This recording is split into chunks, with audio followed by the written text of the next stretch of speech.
Hello again, people. Just an update on my pick set. Coming along quite nicely. So nice duct tape case for all the goodies to go in, and I believe you've all seen the feeler gauge set.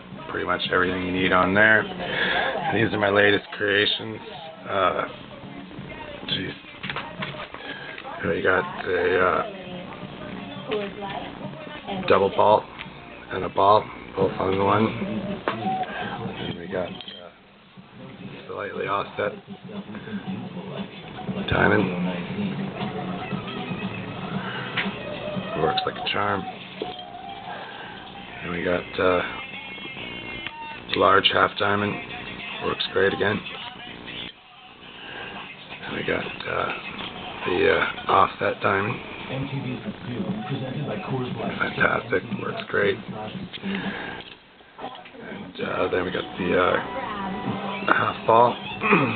Again, works awesome.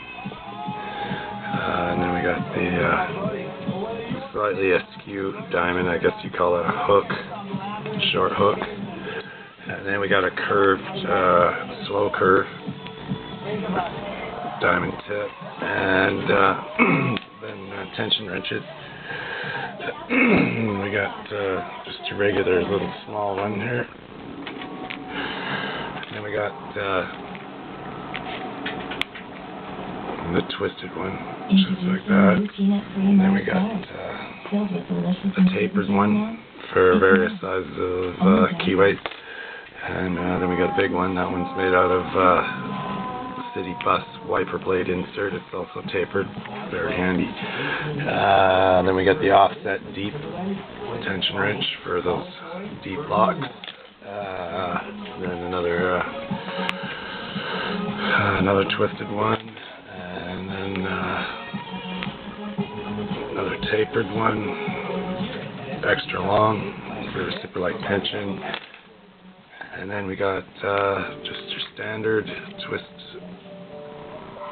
And what else? Oh, the credit card case. Y'all seen that before. Anyways, that's the update on my pick set. I made these all myself. So tell me what you think.